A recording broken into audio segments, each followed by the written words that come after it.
Hello, guys. Welcome to the book review of God, the greatest chef of all time. And I have with me distinguished guests, and they will be introducing themselves, starting from my right hand. Hello, guys. Like she said, I'm distinguished. My name is Shuma Wilson Okina. I'm a 300 level student of the Department of Mass Communication, University of Lagos. I'm a fashion trainer and a content writer. Nice to meet you guys. Okay, good afternoon, guys. I'm Odunsi Nelson Okikiola. I'm a web developer, a front-end developer. Alright, hi guys. My name is Odune Ekpelumi. I'm a fashion designer. I make clothes and I also model my clothes. So let's dive into the real conversation now. Now, this book is really amazing. It has moment in it because the author tries as much as possible to share a lot of personal thoughts and experience, starting from how he was able to discover his talent and gifts and everything. So my first question is, as a youth, we are passionate about a lot of things. We want to learn a lot of things. We have interest in certain things. But how can we combine those things that we are passionate about with our talent? Now, one thing about talent and gift is it has to be discovered first, right? Yeah. So how do we combine those things that we are interested in, we are passionate in, to collide with our talent and gift? Talent is something you learn. Let me put it that way. Like like she said, Pelumi said she's a fashion designer. Now it's her talent, she learns it.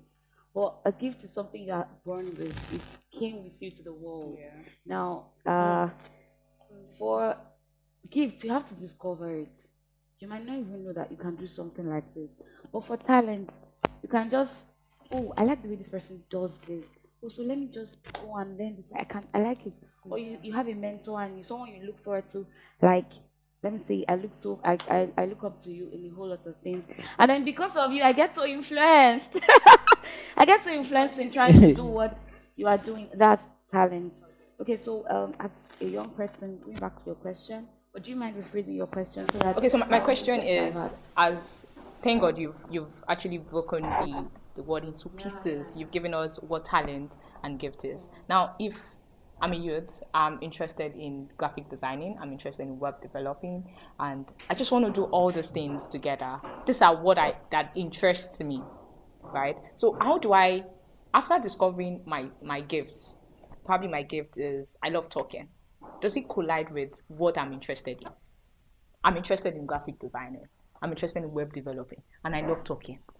So while you're like looking at this side of the coin, you should also look at the other side of the coin. Now, he has a point, you have a point. He said he likes designing, like from the onset, and then you are currently a web designer. Exactly. And then you said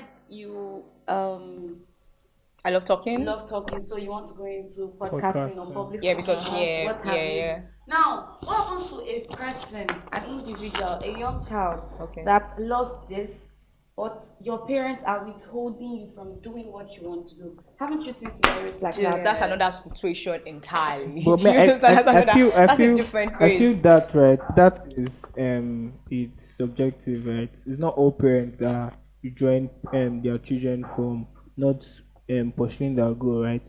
I guess this generation parents have over time learned that it is best for your children to explore, to do what they are best. Not all parents. Well, not all parents, though. That's why I said it's subjective.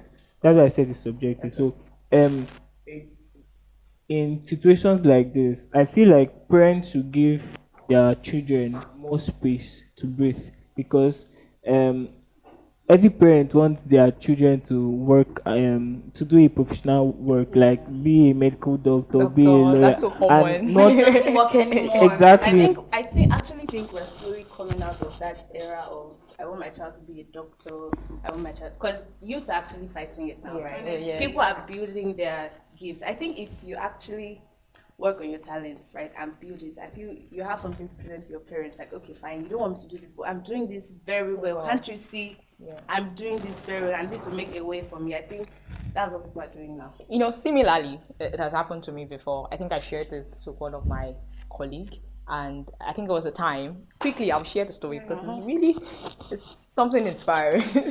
I love I love anything that makes me move. I love being everywhere. I love talking. That's just what I love doing. And I also love pictures.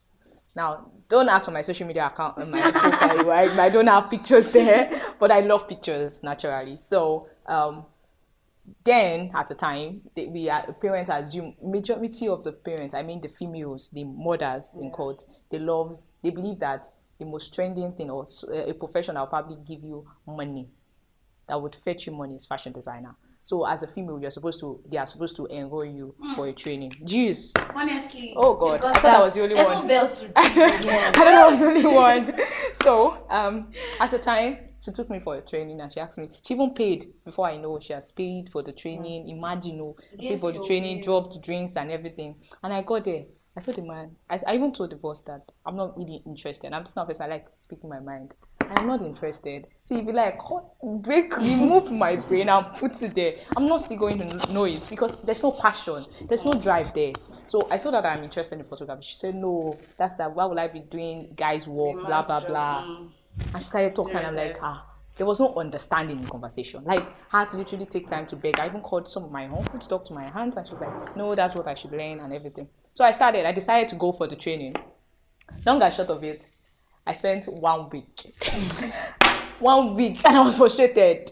So I had to pay for my own training myself. I mean, photography, that's where passion could take you to. Like, you want to just do everything to ensure that you acquire that skill. So I went ahead, I had to raise the money because at that time I was doing internship at a company and I was paid monthly. So I had to save. At that time, you will not see me buying clothes. I don't put on clothes. I just have to save because I want to learn this. And I know that if I paid for this this tuition fee, and she sees the impact, she would support me.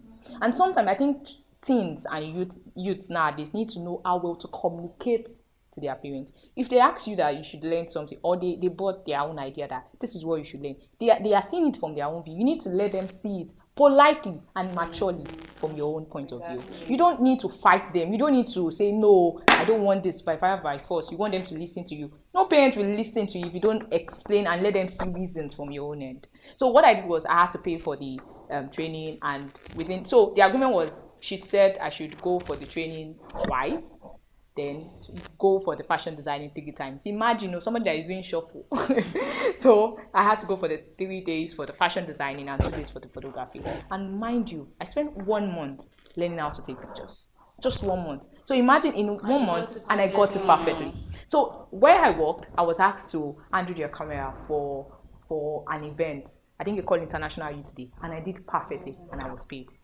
So she asked, and that I think at that period she was calling that that she wants to see my boss in photography. She wants to know where I learned it and everything. She followed me to the office and was like, the man was even saying, oh, Lola learned it quickly. That among other students that have come, I was the first person that could learn photography for a month. Wow. And at that time she was like, how are we going to get camera? How much do you? And I'm like, wow. So do you even know how much a camera costs? But it was impressive. So one thing is, you should know how well to communicate those things. Let there be a relationship. Let there be, if you can't let them see reasons. Oh, exactly. if and again, you have to obey. That's the first thing. We always want to be negligent of the fact that they are parents and they have control over our decision. That's the thing. But you need to let them, at least when you get to a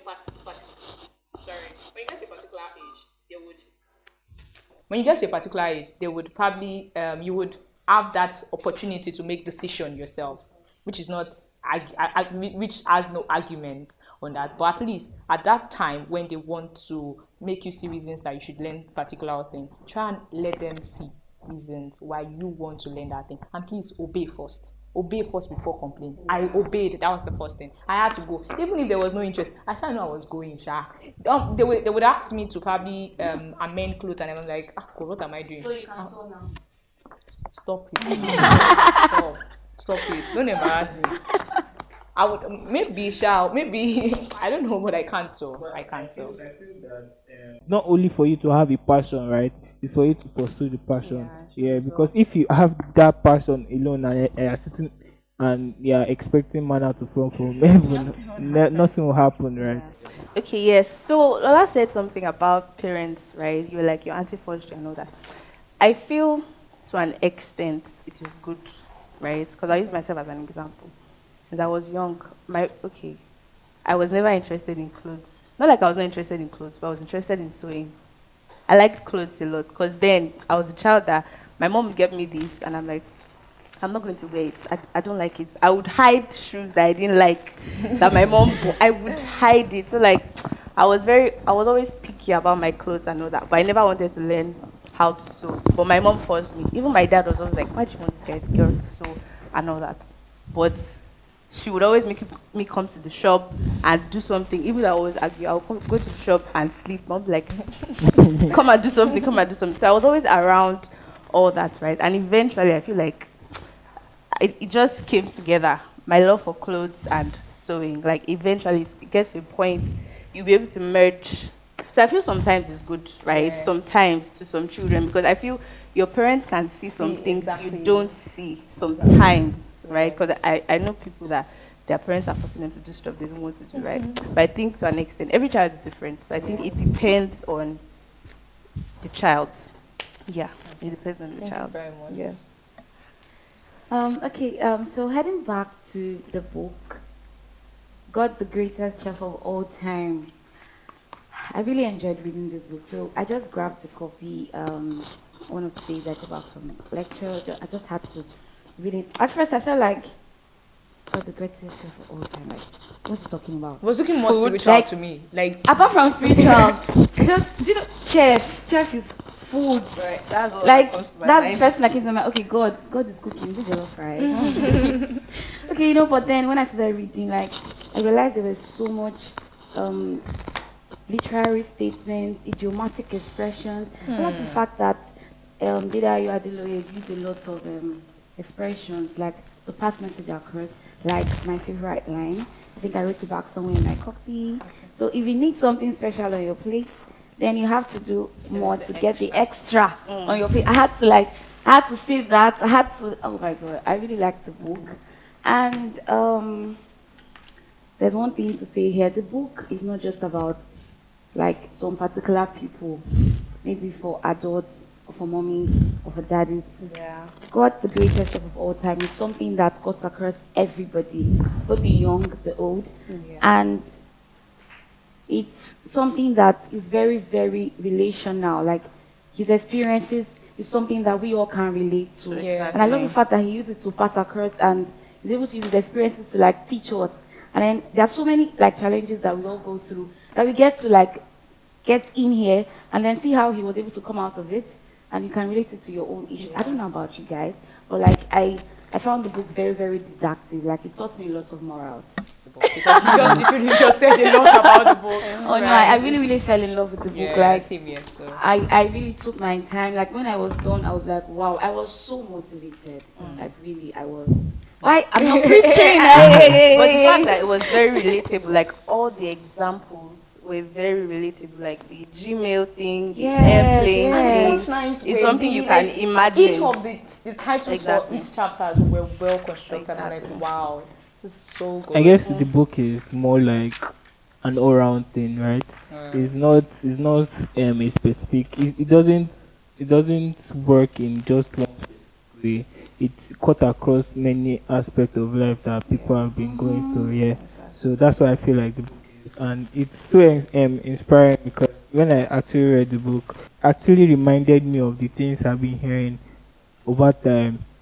Like when it was talking about how God talks every time, but we don't tune into the station. yeah, the Yeah, frequency. yeah, exactly. So it just made me realize that if I'm not in tune to when the station where God has been speaking over time, I won't be able to hear from God. I guess the book has cut across every spheres of life, right? And it is actually so impactful and inspiring. Okay, so you just made me remember something. Now, when it comes to communication with God, when it comes to the part where God wants to speak to us, now it is very important for us to understand the tone at which He's speaking to us, the language at which He's speaking to us. Now, I can tune in a radio. You know, we have Wazobia FM, we have a lot of frequencies, and we have the Igbos, we have the Hausas, and the language I understand is English and Yoruba. So if I mistakenly tune it to an Igbo or Hausa, will I understand? No. Will you understand? No. So it means that we definitely need to understand the language, and that can only happen if we know him, get close to him, understand him. See, I can't say a lot about you if I don't know you. I can't boldly say I have confidence in my beautiful damsel here if I don't get to know her. I can't say, oh, I know what Pelumi does if I don't have a relationship with Pelumi. Yeah. So it is important for us to get to know who this person is, who this greatest chef is, and how we can mold me, and how we can create meat into a special delicacy that when the word see, libande, when the word when the word sees it, when they have a taste of this meal, when they have a taste of this meal, it will be different from other meals. Yeah. And that's why it's the greatest chef of all Yeah. time, because he knows the best seasoning. He knows the amount of water, H2O, that will be enough for the salt. meal. He knows how many salts that would make the meal delicious.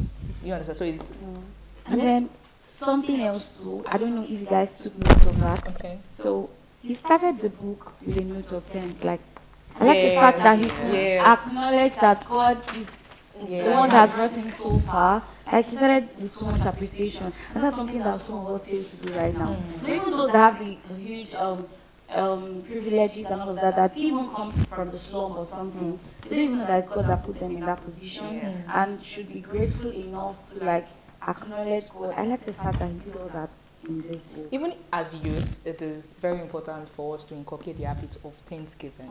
Now, irrespective, even in the Bible, it's written that irrespective of whatever situation you are, learn to give thanks. He said, let me not quote the Bible, but irrespective of whatever situation you are, in any issues or problem, learn to give thanks. Not by complaining or nagging or everything, just give thanks. He knows what to do if you have the right relationship with God. Okay, so in the chapter 2, right, the one about spacecraft theory, you mentioned something about the booster connected to the spacecraft that can only get to a point and then get detached from the spacecraft or aircraft, right?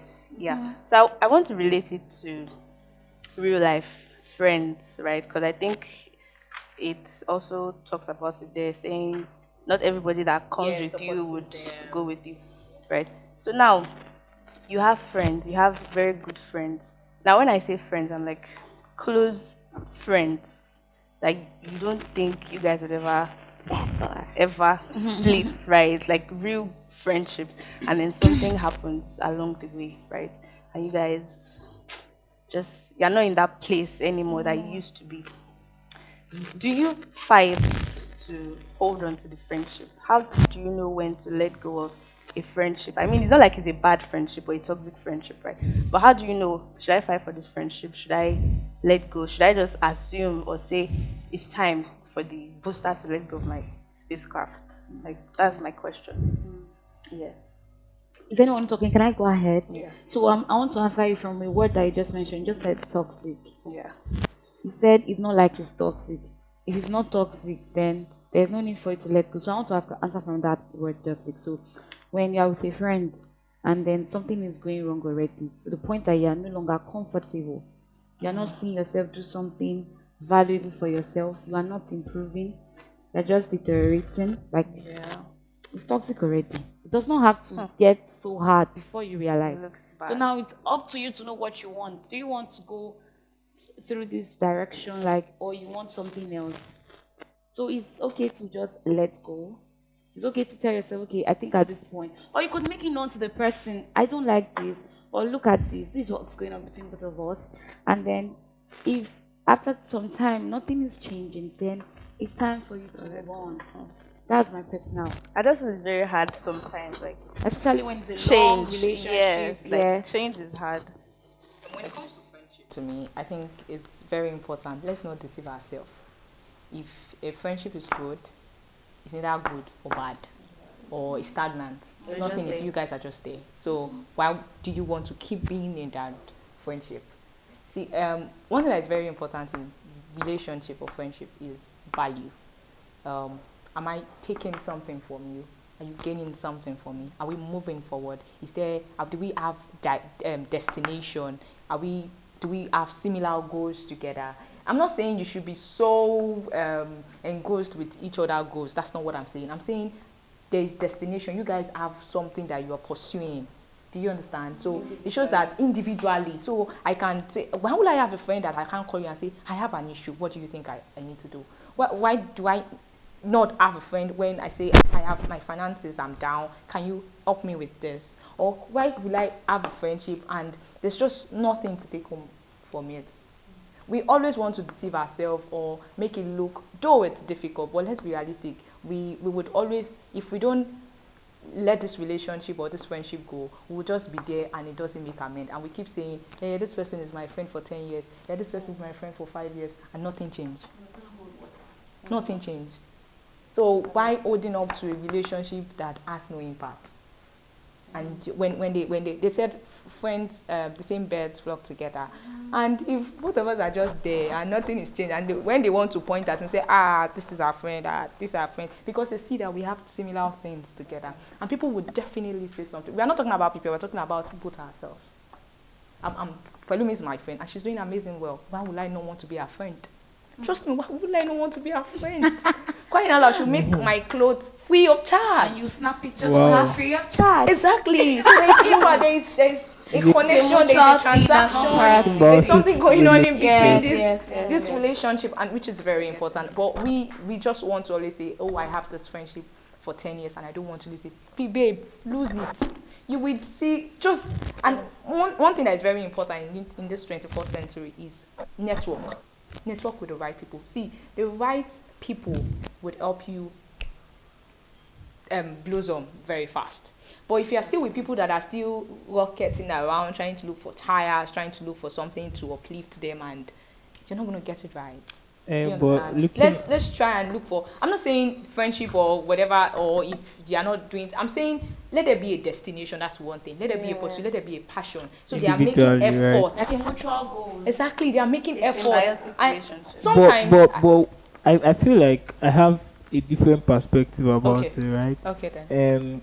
I feel like all my friends, right, can have a mutual goal with me in some case, right? So there are some friends that I have that I know what their worth is. I know what they are capable of doing for me. I have friends that if it's up now, they will come. That's something like that. Like if time to eat. If trouble come now, that day, no time. Like, and have friends that bro, I want to go into this industrial fire. What can I do about it? So I feel like that's part time, right? So different. No. You've been saying one thing, and you've been saying, okay, you have an issue, and that person is ready to. What is the benefit of friendship? No. What I'm trying to say, right, is that it shouldn't be a mutual stuff. No, what I'm trying, the goal shouldn't be mutual. Yeah. So everybody can have individual goals. Definitely. They are pointing towards this direction. You are pointing towards that direction. Definitely. What I meant by mutual goal is we are affecting each other positively. Yeah. It doesn't mean to be goal in terms of I'm studying mass communication, so you have to study mass communication. So that's what I meant. All right. No. As funny as it is sound, friendship and also support system are kind of alive. Yeah. Very, very. If we look at Dedayo story from the book, it talks about the part where, so great, would definitely now dive into the slum that I want us to answer. He talks about the part where he was from the slum, and then he had to do something, or probably saw a post that late Charles Bruce posted, and he felt like he could rebrand that thing, he could make that concept or bring originality to that concept. Then he created one designs and then sent it to him, and he reached out to Dedayo and then was ready to help Dedayo on or grow his skill that he has in him. And then, boom, he learned everything and he was late and he had to go back to the slum. Now, at that point in time, I had to think, if it was me, I'll probably be down. Like, what's this? I was enjoying a comfort there. I was already thinking that I have a future there, and now I have to come back to where I started from. Now that's the way it may look for some people, but it didn't look like that for Dedayo because he understood that it was Charles Bruce was there for a particular time to help him go, for him to go back to the slum and develop.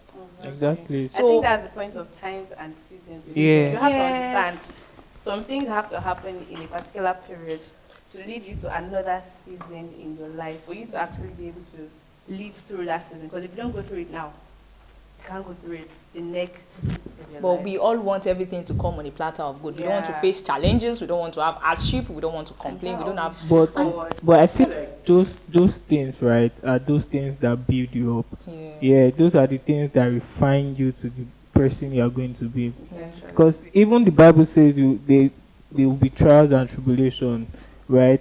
So if you don't have that thing, right? So let's take for example, you don't have trouble, no hardship, everything is all rosy for you, and then you are still on top, and then just a little thing happens. Then how can you undo that thing? Yeah. You just drop all of a sudden. Some will So even I end up guess committing suicide. yeah, so all those things just build you up to where you are going to be because, like I said before, God knows everything, right? He knows where you are going to be tomorrow. So He always give you something that will always lead you to that part.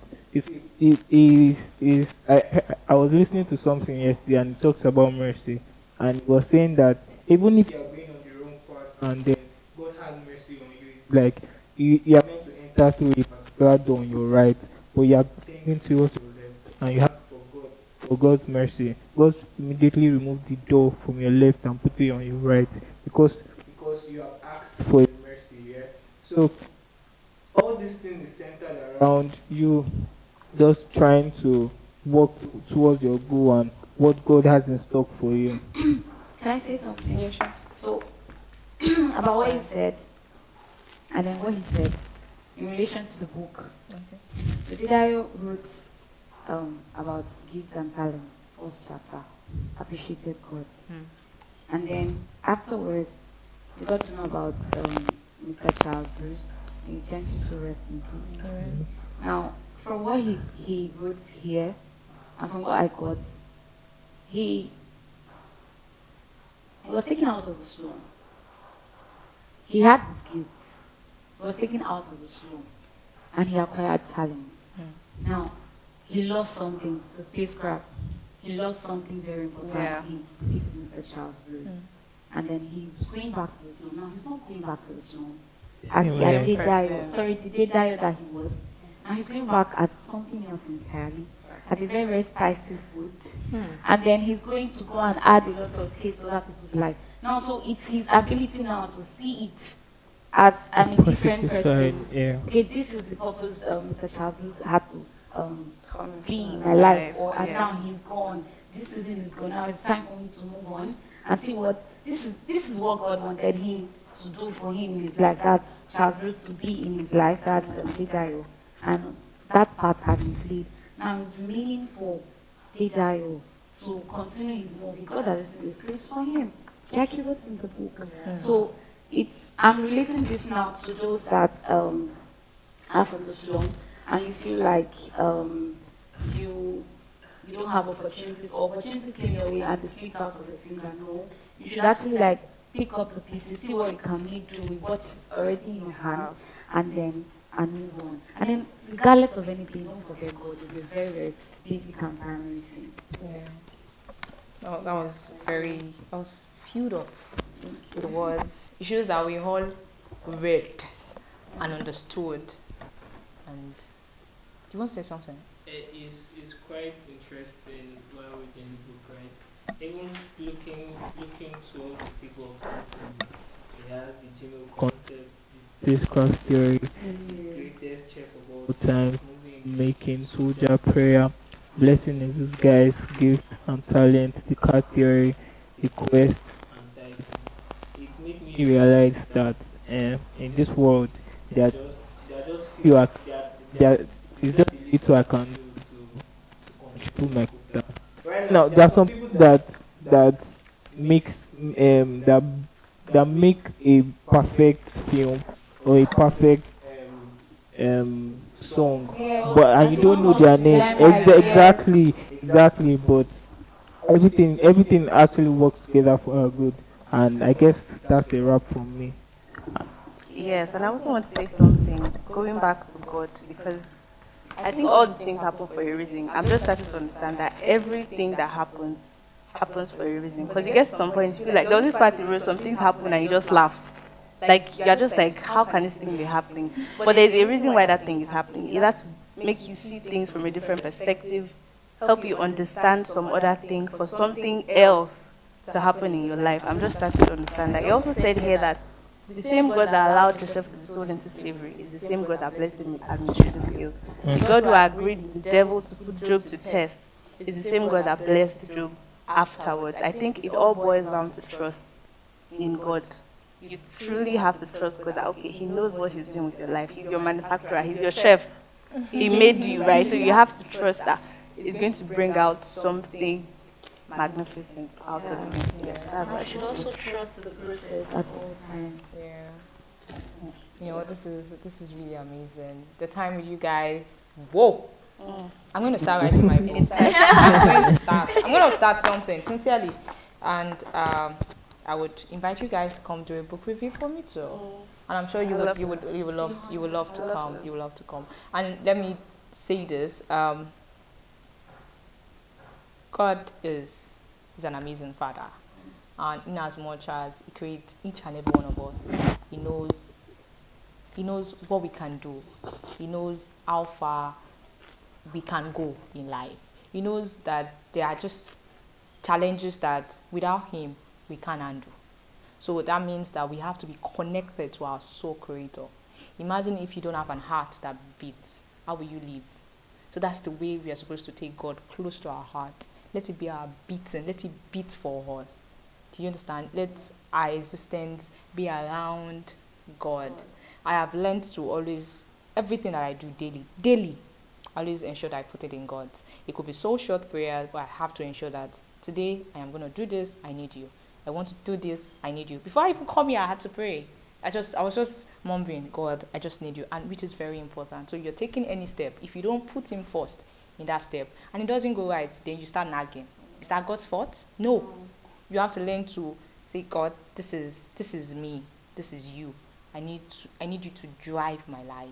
I need you to be the pilot of my life. Do you understand? Sometimes I used to tell my friends that I am not taking a step if he doesn't take a step. I am not making a decision if he doesn't make that decision for me.